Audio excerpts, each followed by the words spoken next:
Astagfirullah nazim la ilaha illa huwa al-hayyul qayyum wa la hawla wa la quwwata illa billahil aliyyil azim.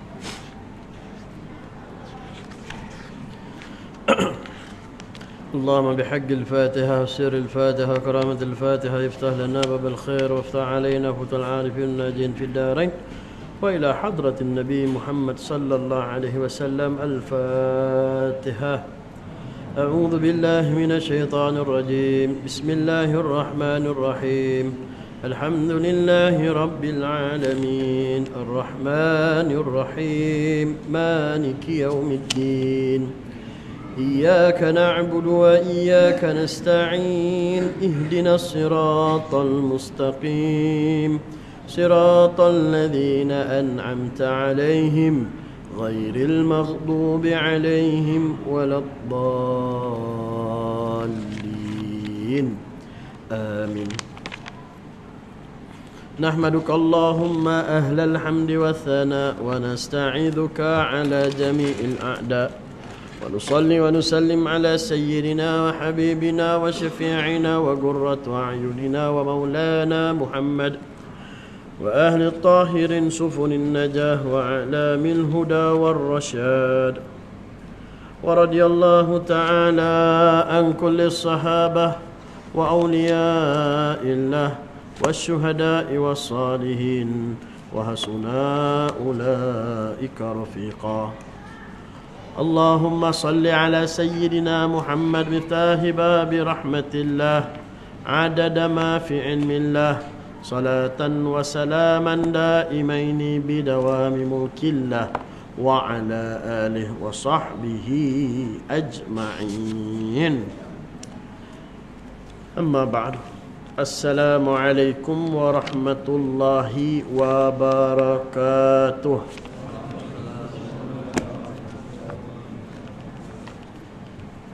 Alhamdulillah, atur syukur kehadirat Allah di atas ruang dan peluang yang diberikan kepada kita. Moga-moga kebersamaan kita pada malam ini menjadi penyebab kebersamaan kita di akhirat nanti di bawah kepimpinan Nabi kita Muhammad sallallahu alaihi wasallam. Apa khabar semua, sihat? Alhamdulillah. Moga-moga terus diberi kesihatan. Yang tak sihat, moga-moga disembuhkan. InsyaAllah kita cuba sambung pengajian kita dalam menanti waktu solat fardu isya dengan kitab Risalatul Jami'ah yang disusun, yang dikarang oleh dia Al-Alim Al-Allamah Habib Ahmad bin Zain bin Alwi Al-Habsyi rahimahullahu ta'ala. Zakat fitrah betul, zakat fitrah Kama qala Sayyidina Muallif rahimahullahu ta'ala wa nafa'ana wa iyyakum bi'ulumi fid darain amin ya rabbal alamin. Nah, bab zakat fitrah. Muka surat berapa tu? Ustaz dua? Dua.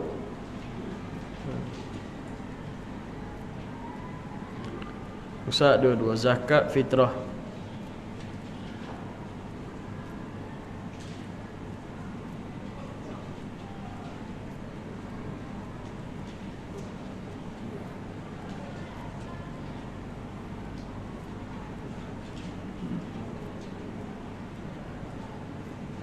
Nama dia banyak. Ada panggil zakat fitrah, ada panggil zakat badan. Zakat fitrah pun dia, zakat badan pun dia.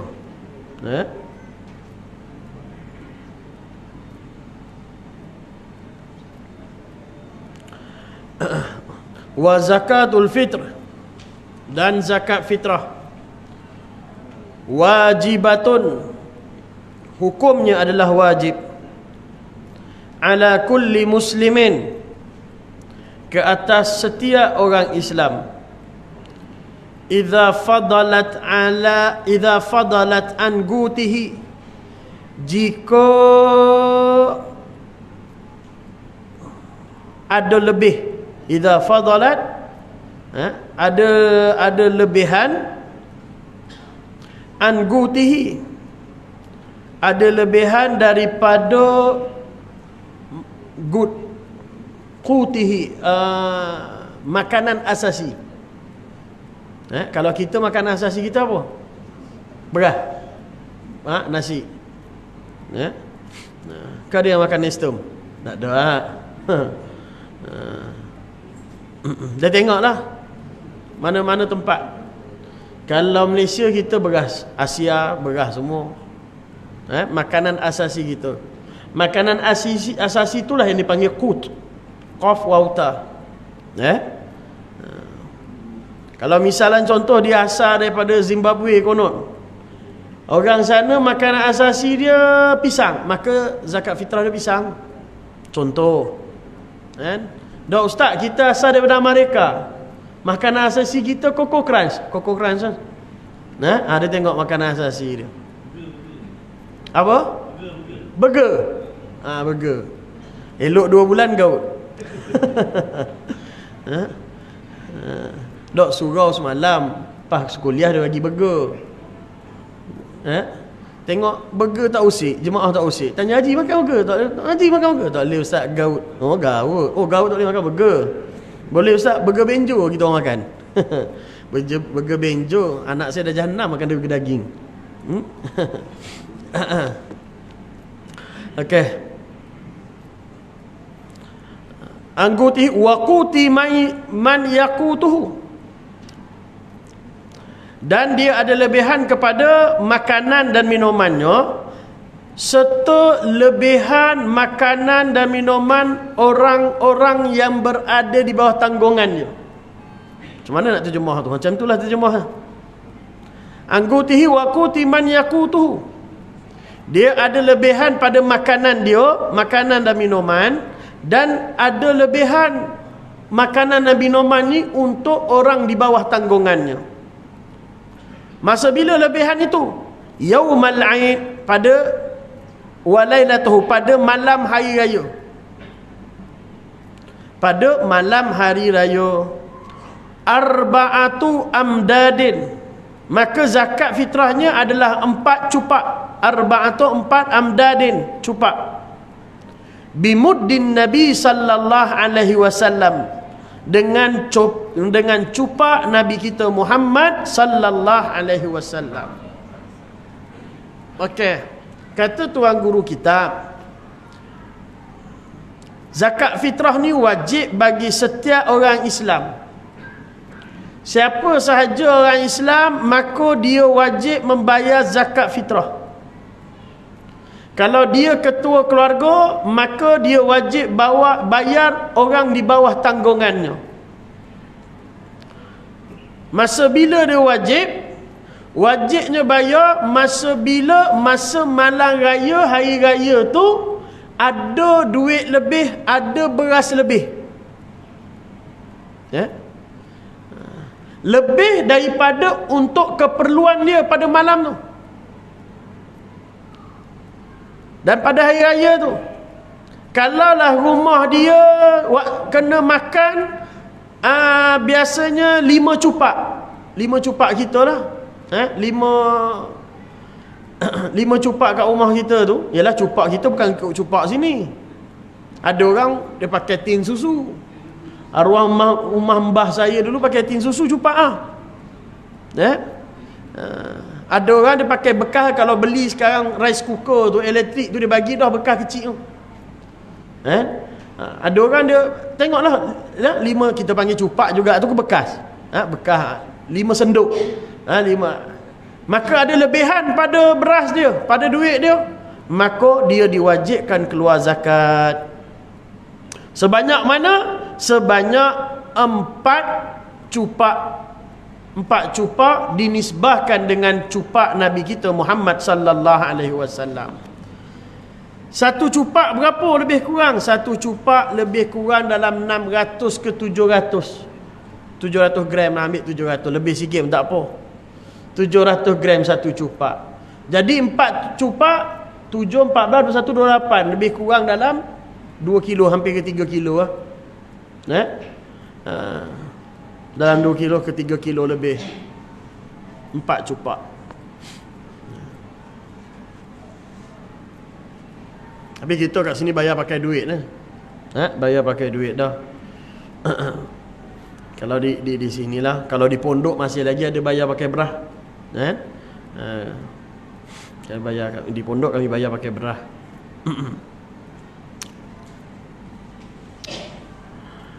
Wa tajibun niyatu fil jami', dan diwajibkan niat ketika nak melakukan transaksi zakat. Kita nak bayar zakat, maka kita diwajibkan niat. Niat yang wajib. Ijab kabul tak wajib.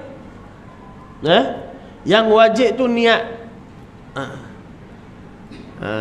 Kan kita bayar kalau formal kat sini, kan, kat sini tak apalah dia buat formal, kan, dia ada resit dia, dah cara kita buat lagu tu. Cuma yang wajib niat. Salam tak wajib kok. Tak wajib salam. Habis bayar zakat aja doa tak wajib kok. Ada kertas kat depan tu tak wajib, nak bagi tahu tak wajib. Yang wajib tu niat. Yang wajib niat. Sebab ni ibadah. Bila ibadah dia wajib niat. Okey, saya keluarkan zakat sebanyak gini. Sebanyak RM200 di bawah tanggungan saya 8 orang, bini 3 orang, anak, contoh. Dia sebut semua tak wajib. Yang wajib niat sahaja.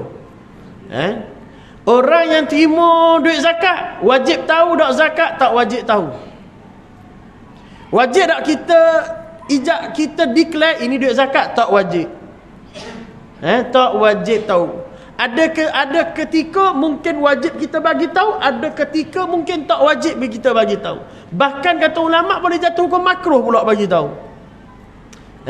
Jikalaulah duit zakat tu kita beri kepada kaum kerabat, daripada kawan kita, orang terdekat dengan kita. Padahal memang dia layak untuk terima zakat. Kita tahu dia memang susah ni. Kita pun bagi zakat kat dia. Mat, ni ada sikit duit zakat aku ni, aku sian tengok kau. Bila kita sebut duit zakat tadi, hati dia pecah. Ya Allah, aku dayak terima zakat.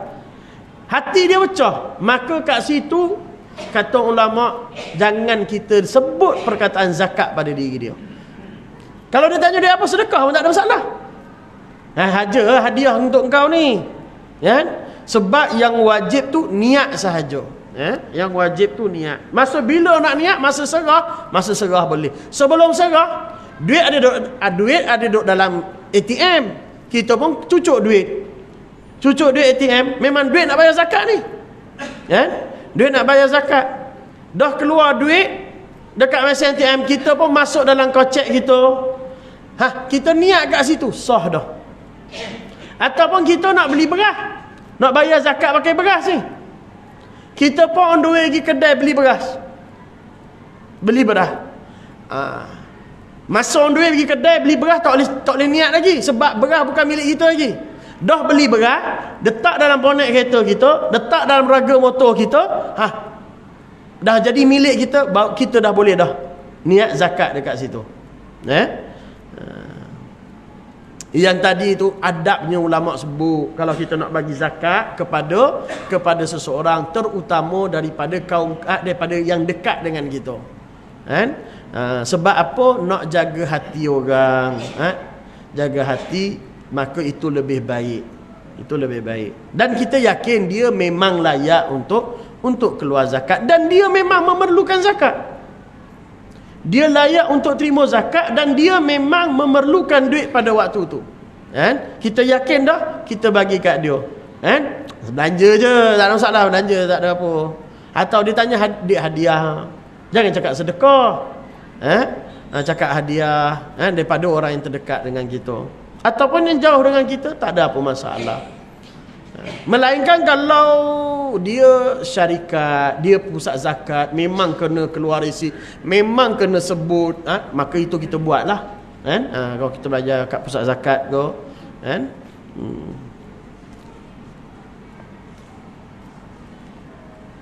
Okey. Masarifuz zakat. Asnaf zakat ataupun pembahagian harta zakat. Pembahagian harta zakat.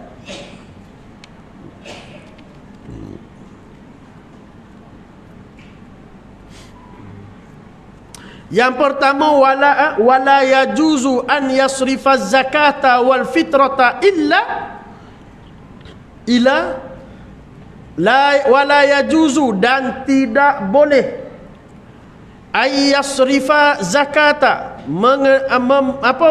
tidak boleh membahagi atau memberi zakat. Zakat harta wal fitrah, dan zakat fitrah, illa, melainkan ila kepada,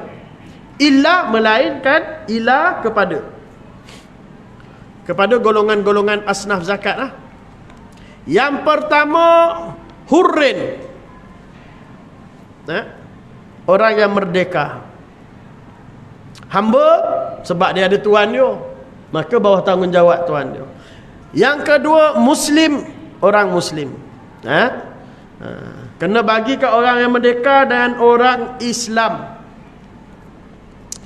Walaupun ada ulama yang pendapat yang kecil mengatakan boleh bagi kepada orang non muslim, tetapi pendapat muktamad adalah kepada orang Islam. Muttasifin bi sifati ahadil asnafi tsamaniyah, tidak boleh bagi zakat kepada orang lain, zakat fitrah atau zakat itu kepada orang lain, melainkan orang itu orang yang merdeka dan orang muslim. Orang merdeka dan orang yang muslim ini memiliki muttasifin bisifatin, memiliki sifat-sifat atau ciri-ciri ahadin asnafis samaniyah, salah satu daripada asnaf yang 8. Memiliki sifat-sifat asnaf yang 8 ini. Siapa dia asnaf yang 8? Yang pertama, fakir, orang fakir. Orang fakir. Yang kedua, miskin, orang miskin. Orang fakir ni macam mana?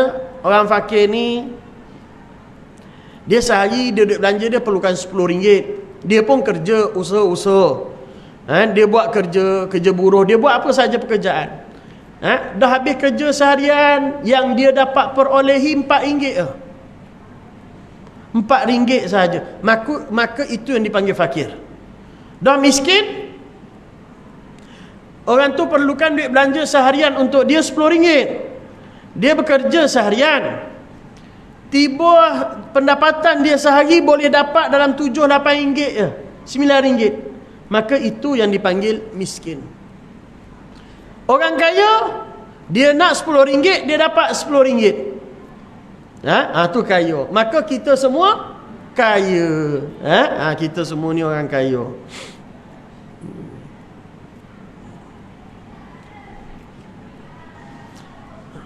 Yang ketiga, wa kaunihi ghaira hashimiyyin wala mutallibiyyin, bukan daripada keturunan Bani Hashim dan Bani Muttalib. Bukan keturunan Bani Hashim dan Bani Muttalib.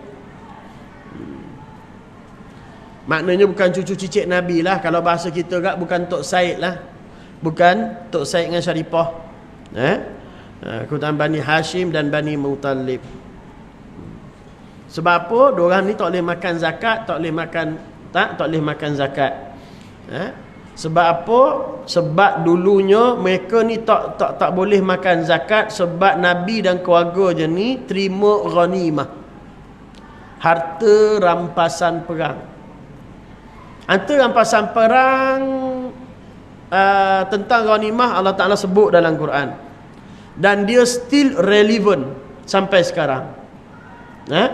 Kalau harta rampasan perang, harta rampasan perang ni pembahagian dia, dapat semua harta rampasan perang dibahagikan kepada 5. 4/5 diberi kepada yang menyertai peperangan. 4/5 yang hadir peperangan. Daripada setinggi-tinggi kepimpinan sampailah serendah-rendah perebet. Satu bahagian lagi dipecahkan lagi kepada 5. Maka dipecahkan kepada 5, 1/5 untuk Nabi dan keluarga, 1/5 lagi untuk fakir, 1/5 lagi untuk miskin, 1/5 lagi untuk musafir, 1/5 lagi untuk Baitul Mal.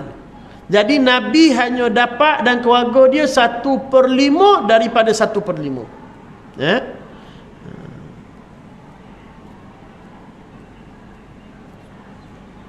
Wala maulan lahuma,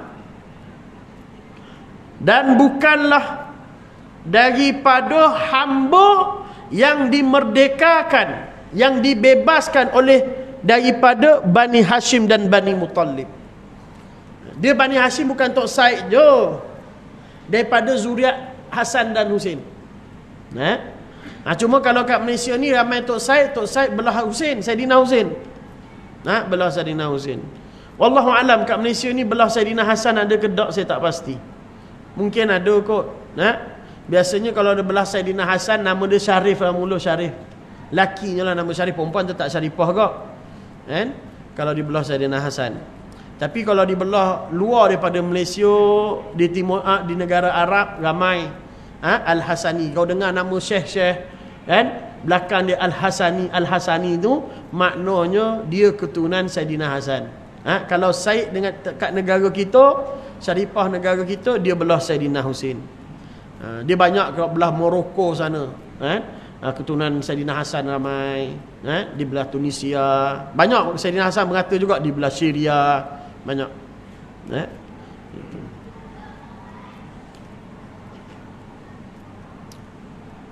Wa yajibu isti'abul mawjudina minhum, diwajibkan membahagikan zakat kepada semua asnaf dari kalangan mereka. Wajibkan bagi semua. Daripada 8 asnaf tu wajib kita bagi semua kalau kita punya banyak, tapi kalau kita punya sedikit, nak bagi seorang pun tak apa. Jadi sebaiknya bayar di pusat zakat lah. Itu yang sebaiknya mereka yang agihkan. Jadi sini tak sebut apa dia, waktu. Waktu keluar zakat, waktu nak bayar zakat. Waktu bayar zakat ni ada waktu wajib. Waktu wajib ni masa bila? Waktu wajib ni daripada tenggelam matahari sampai terbit fajar 30 Ramadan tu, ataupun 29 ataupun malam terakhir Ramadan tu, hari terakhir Ramadan tu azan maghrib. Sampai di azan maghrib tu sampailah matahari terbit, maka itu waktu wajib bayar. Waktu wajib bayar. Dan siapa-siapa yang sempat hidup pada dapat hidup sekejap di bulan Ramadan dan sekejap di bulan Syawal, maka dia wajib keluarkan zakat. Abah dia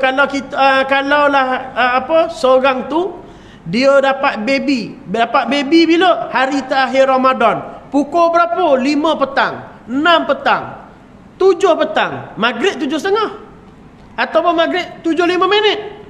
7 petang isteri dia bersalin, boleh anak, wah nangis, alhamdulillah. 5 minit selepas tu azan maghrib, habis dah Ramadan, hujung Ramadan. Lepas 10 minit anak dia meninggal. Lepas 10 minit azan maghrib, anak dia meninggal. Maghrib tu dah masuk 1 Syawal. Maka wajib ayah dia keluarkan zakat untuk anak. dia kena sempat kedua-duanya, Ramadan dan Syawal. Atau kalau dia sempat satu sahaja, dia sempat Ramadan sahaja, tiba-tiba hujung Ramadan, waktu Zuhur dia meninggal. Tak kisahlah umur dia berapa, 8 tahun, 20 tahun, 30 tahun, 90 tahun, maka dia tak wajib bayar zakat. Ustaz, abah saya meninggal waktu Zuhur tadi, last Ramadan, kena bayar zakat tak? Tak wajib bayar zakat. Tapi abah kita dah bayar? Dah bayar, tak apalah. Kau nak minta balik? Dah bayar, tak apa. Maka dia adalah orang yang tak wajib. Ataupun anak kita lahir malam tu, malam raya takbir tu, pukul 9 malam orang rumah kita bersalin dapat baby, 9 malam atau 8 malam dah maghrib dah, anak kita ni tak sempat masuk Ramadan. Dengan Ramadan dia tak sempat, dia sempat Syawal saja, maka tak wajib kita bayar zakat untuk anak kita. Dia kena, yang wajib itu orang yang sempat satu juzuk ataupun sekejap sahaja di bulan Ramadan dan sekejap hidup di bulan Syawal. Malam dia tu, itu waktu wajib.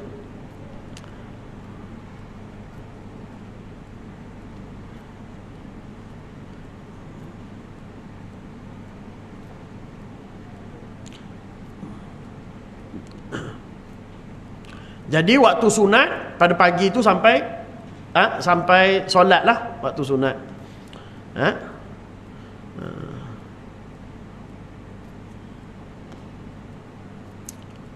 Selepas pada tenggelam sampai daripada solat sampai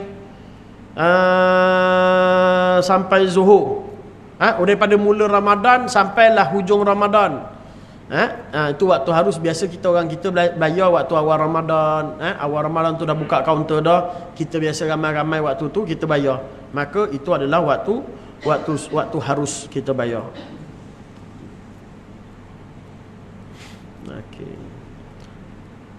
Dia haram raya kedua bayar. Sampai tenggelam matahari raya pertama, haram bayar. Tapi kalau dia lupa, tak ada apa masalah. Lupa nak bayar zakat, sibuk sangat buat baju, sibuk sangat meniaga ke, dia sibuk sangat sampai dia terlupa nak bayar. Dah tenggelam dah matahari, dah masuk maghrib dah raya pertama, maka haram. Daripada lepas solat sampai tenggelam, sebelum tenggelam matahari, daripada solat raya sampai tu, itu waktu makruh. Okey. Jadi habis dah kita dalam bab zakat. Bab zakat. Zakat dia pula, kata ulama, dia ada beberapa kepentingan yang wajib kita buat. Di antaranya adalah ada adab dalam berzakat. Zakat ni dia banyak bidang. Dia ada zakat harta, dia ada zakat badan ataupun zakat fitrah. Dia merupakan salah satu daripada cabang akidah kita, zakat. Siapa yang mengiktikad ataupun menolak zakat ni tak wajib, hukumnya kafir. Dia tolak secara total zakat atas nama zakat. Zakat tak wajib. Zakat ni tak ada dalam agama, kafir. Tapi kalau dia tidak setuju pada sebahagian daripada pembahagian zakat itu, maka tak kafir. Itu tidak jatuh kafir. Dia tak setuju zakat perniagaan, dia tak setuju. Zakat tak ada zakat perniagaan ni, maka tidak jatuh kafir.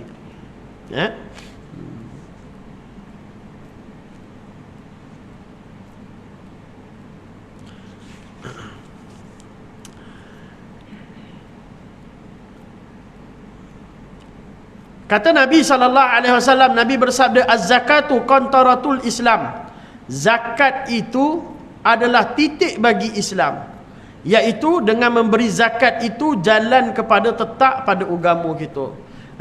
Zakat itu kata Nabi SAW adalah sebagai kekuatan kita untuk berdiri teguh, berjalan teguh, berprinsip teguh kepada agama Islam tu sendiri.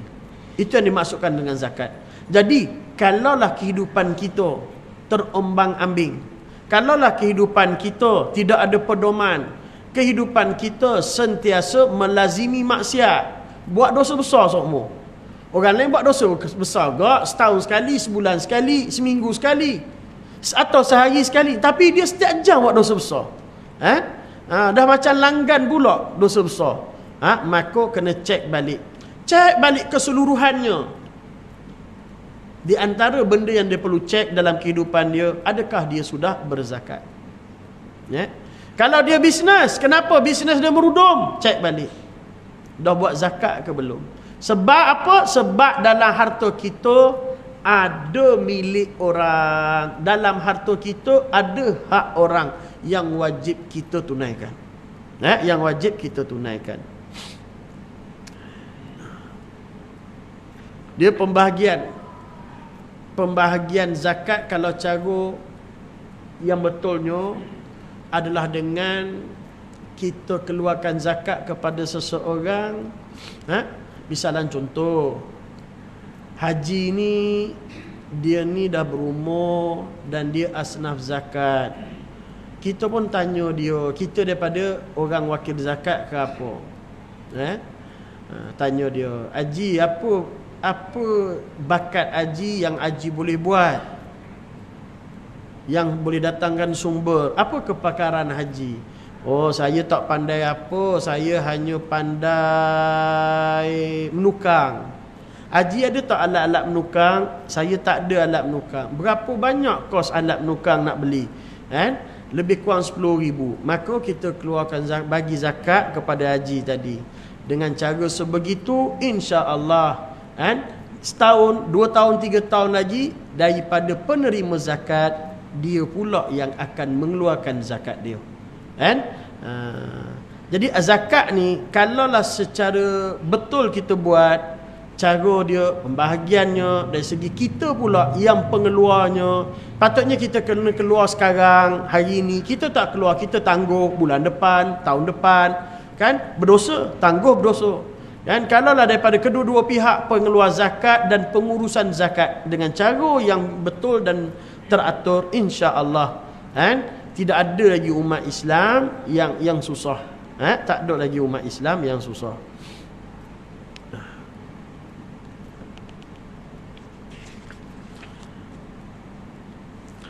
Harta akan musnah keberkatannya atau menjadi khabith.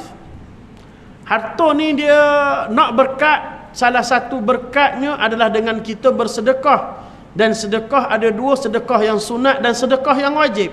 Sedekah sunat ni kata ulama zakat. Sedekah yang wajib yang seperti mana kita biasa buat.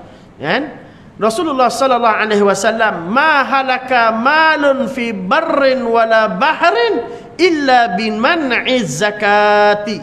Dan Nabi sallallahu alaihi wasallam bersabda, tiada binasa harta pada darat dan tiada pada laut melainkan dengan sebab menegahkan zakatnya. Nabi bagi tahu, harta kita ni bakal binasa, harta kita bakal tidak berkat, harta kita bakal tidak ada manfaat jikalau kita tidak mengeluarkan zakat. Azan.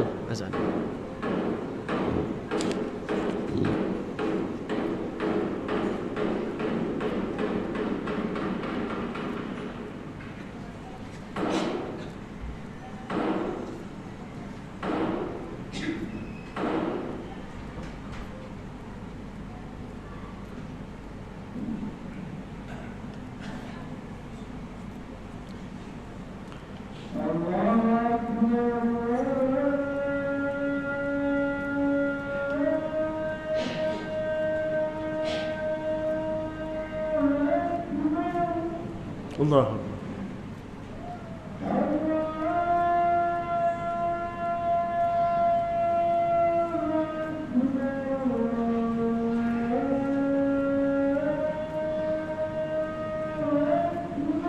Allah.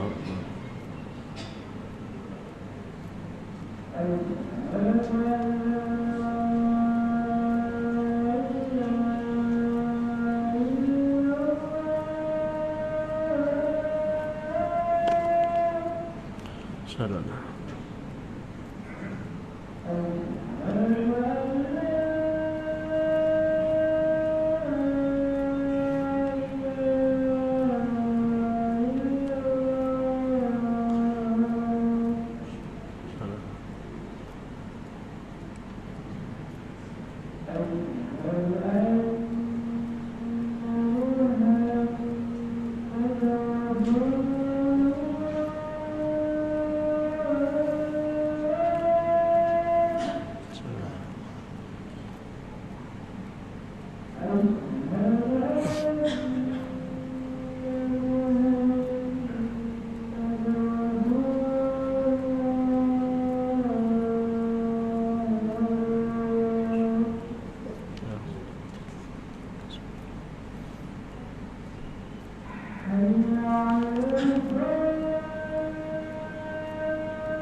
Dan setengah daripada adab bagi mengeluarkan zakat itu adalah bahawa baik nafsunya dan suka hatinya, dan setengah daripadanya memberi yang terlebih baik daripada hartanya.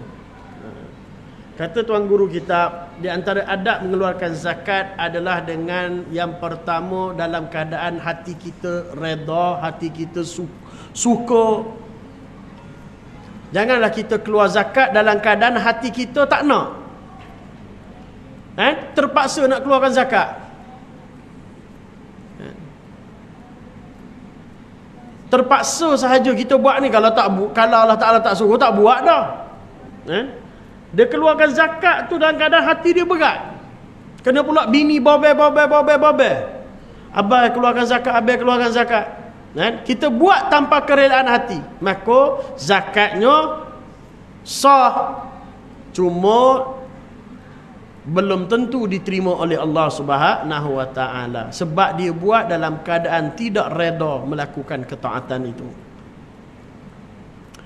Dan di antara perkara yang lain pula adalah kita memberi dengan harta yang paling kita suka, harta yang terbaik. Contoh, kita kat rumah kita ada stok beras. Lah ni musim tak ada beras, kita beli banyak beras, kita buat stok. Jadi time nak keluar zakat, beras kita ada banyak. Kita tengok ada satu beras ni yang dah dihurung oleh apa? Bubuk. Oh, panggil bubuk, bukan pijat. Bubuk ah. Pijat lain. Bubuk. Oh, tak pernah dengar saya bubuk. Bubuk beras orang panggil dah. Kutu beras. Biasa kutu beras. Oh, bubuk Haji orang mana tu, Ji? Orang mana panggil bubuk? Utara panggil bubuk. Kita ada beras yang baik, kita ada. Kita bagi beras yang dah ada kutu beras. Kau boleh pakai, memang boleh pakai. Cuma yang terbaiknya kita bagi yang terbaik daripada apa yang kita ada. Kan? Kita bagi duit tak apa dah. Contoh duit, kalau nak duit juga. Contoh. Bagilah duit yang comel. Ni bagi duit yang dah koyak, yang dah berseletik, yang dah berstapler. Kan? Muka Agong tu dia siap lukis muka dia dah. Kan? Jadi bagi yang terbaik. Dia bukan bak zakat saja. Kita nak bagi orang, bagi yang terbaik. Dah makam yang tinggi sikit, bagi apa yang kita suka. Itu yang tinggi sikit lah. Kan? Dapat bagi yang terbaik pun cantik dah. Kan? Nabi SAW sabda, la imana liman la salata lah, wa la salata liman la zakata lah. Nabi SAW sebut, tidak sempurna iman barang siapa yang tidak salat, dan tidak sempurna salat barang siapa yang tidak zakat. Nabi kenenkan samakan zakat dengan salat satu baris. Padahal seafdal-afdal ibadah itu adalah salat. Tapi nak bagi tahu, dalam bab pengurusan kita dengan orang lain, sesama kita, kalau untuk diri peribadi kita, memang solat itu terbaik. Tetapi dalam untuk berhubungan dengan orang lain, maka tidak ada yang paling terbaik, paling afdal adalah dengan zakat. Kerana zakat ini, di antara kelebihan zakat adalah mengeratkan silaturrahmi. Mengeratkan silaturrahim. Tak percaya test. Benda yang dah bermusuh sekalipun, kalau keluarkan zakat, insya-Allah akan kembali baik, bertaut hubungan ukhuwah itu. Kita ada bermusuh dengan siapa? Contoh, ada kawan kita, benda kecil je, 10 tahun tak bertegur. Kita nak tegur dia, tapi dia tak nak tegur kita. Dah pergi rumah dia, dia pun buat tak layannya. Memanglah kita pergi tangan kosong. Cuba pergi tangan ada buah sikit. Di antara buah dia, kita bawa sedekah, bawa duit, bawa zakat. Tapi jangan bagi tahu dia zakat. Adalah sikit ni, kan, duit belanja untuk beli barang rumah, kan. Daripada muka masam, senyum sampai telinga. Kerana zakat itu di antara hikmahnya adalah mengeratkan silaturrahim. Kalau ibadah sesama, ibadah kita dengan Allah, maka solat. Tetapi kalau ibadah di antara hubungan kita sesama manusia, maka ulama mengatakan zakat itu adalah yang afdalnya. Zakat atau sedekah lah.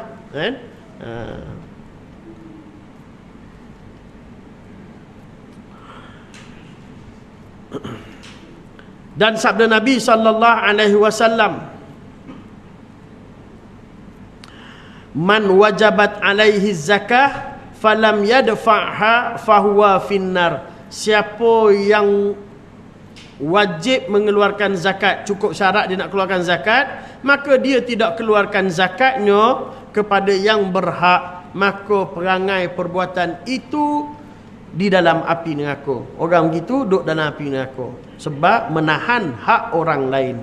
Dan sabda Nabi SAW, barang siapa memiliki akan nisab hartanya, cukup dah hartanya, yakni dan lalu atasnya haul iaitu waktu dan timbangannya cukup, syarat untuk keluarkan zakat, dan tiada dikeluarkan zakatnya, dia dah cukup syarat untuk keluar zakat, dia tak keluarkan zakat, datanglah bertanya pada hari kiamat atas sifat Thu'ban, maka datanglah seekor makhluk Allah yang bernama Thu'ban. Thu'ban ni apa? Ular. Kalau Thu'ban, ular sawa Thu'ban. Ular tedung saya lupa nama dia. Thu'ban ular sawa. Yakni ular yang besar. Dua matanya bernyala-nyala api dan giginya daripada besi. Maka berlari-lari ia di belakang orang yang malas keluarkan zakat. Dan berkata akan dia, ular tadi berkata, mana? Dan berkata ia, beri olehmu akan daku tangan kanan engkau yang bakhil hingga aku potong engkau dari potong tangan engkau. Orang yang malas keluar zakat, Nabi bagi tahu nanti akan datang di akhirat, nanti sewaktu padang mahsyar, ular datang kat dia. Ular Ular yang sangat besar, yang mana mata dia bernyala-nyala dan gigi dia daripada api. Dia sesuatu di akhirat lebih dahsyat. Kalaulah nikmat di akhirat itu kekal, maka nikmat di akhirat, azab di akhirat tu pun azab. Kalaulah nikmat di akhirat di dalam syurga itu sentiasa di top up, sentiasa di upgrade level, maka azabnya pun sama juga. Apa maksud nikmat di syurga di akhirat nanti di upgrade, sentiasa di upgrade? Maksudnya kalaulah di akhirat nanti kita diberi makan anggur. Kita makan anggur. Makan anggur di akhirat tidak sama di dunia. Sekarang ni musim kat Malaysia ni musim anggur muskat tu. Kan? Yang warna hijau tu. Sedap anggur tu. Tapi tak sama anggur tu dekat akhirat nanti. Dalam syurga tak sama.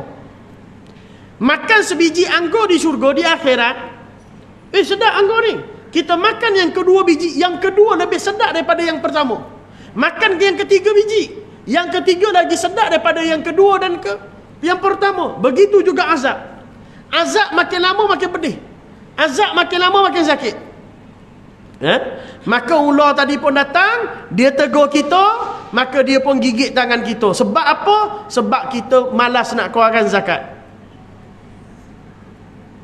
Maka lari orang itu. Orang tu orang yang malas keluar zakat. Maka berkata ia baginya, ke mana tempat lari engkau daripada dosa? Ular tadi gigit tangan dia, tangan kanan dia. Maka dia pun lari. Ular tu pun cakap, mu nak lari ke mana lagi? Kat mana tempat yang boleh lari lagi? Tak ada tempat boleh lari lagi dah. Maka menghubung ia akan dia, maka memutus ia akan tangan kanannya dengan giginya, kemudian kembali tangannya seperti dahulu, kemudian memutus ia akan tangan kirinya, dan tiap-tiap diputusnya berteriak ia akan satu teriak yang sangat sakitnya. Maka gementarlah ahli mauqif, yakni orang yang berada di padang mahsyar ketika itu. Tuan guru kita cakap apa? Ular tadi dia gigit tangan kanan orang yang malas keluar zakat tadi. Dia gigit, tumbuh balik tangan kanan. Lepas tu dia gigit tangan kiri, tumbuh balik tangan kiri. Lepas tu dia gigit lagi tangan kanan, tumbuh balik tangan kanan. Dia gigit lagi tangan kiri, tumbuh balik tangan kiri. Sehingga dia berteriak, menjerit. Jeritan itu jeritan yang sangat sakit sehingga mengejutkan seluruh himpunan padang mahsyar pada waktu itu. Sakit sangat-sangat. Itu dia azab akhirat ni yang jadi pedih sakitnya tu. Sebab dia tak ada penghujung, tak ada kematian. Kalau dibakar sehingga cair anggota badan kita, kulit kita cair, Allah Ta'ala perhidupkan kita balik. Dipotong tangan, disambungkan, diadukan balik tangan kita. Dipotong lidah, diadukan balik lidah kita. Itu yang sakitnya azab di akhirat. Kalau mati azab tu, kita kena azab sampai mati, Allah Ta'ala perhidupkan kita balik, bagi nyawa balik, supaya berterusan azab yang Allah Ta'ala beri kepada orang yang bermaksiat kepadanya, yang ingkar kepadanya. Padahal akhirat tu pun, padang mahsyar tu pun dah azab sangat dah. Beratur lama padang mahsyar tu, dah tak tahan dah kita padang mahsyar. Tak payah padang mahsyar, beratur kat mana? Dah serabut kepala dah. Kita pergi tempat yang ramai orang. Mana Zaki tempat ramai orang? Stadium. Pasar malam. Pasar malam tak ramai. Beratur pasar malam pun 5 minit dah marah dah. Apa nak beli popiah? Beratur ni masa Covid dulu. Beratur nak pergi ke pusat dekat apa? PPUM, UPM. Tempat ni tempat transit kat sana. No, beratur kat Shah Alam lagi. Ingat saya, mak abah saya semua saya hantar. Abang saya semua sakit kena. Mak abah semua kena. Kita duk hantar ke sana. Nak tengok beratur ramai lama, itu dah serabut dah. Dah serabut dah. Apatah lagi di padang mahsyar. Dia punya serabut-serabut tu Serabut tak serabut padang mahsyar ni, sehingga di kalangan kita ada yang berdoa pada Allah Ta'ala. Ya Allah, hei Allah, wahai Tuhanku, irhamni, rahmati kami, ilan nar.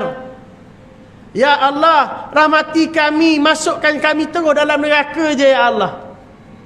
Itu serabutnya pada padang mahsyar. Sampai minta ke Allah, ya Allah rahmati kami dengan masukkan kami dalam neraka terus. Tak payah tunggu dah padang mahsyar ni.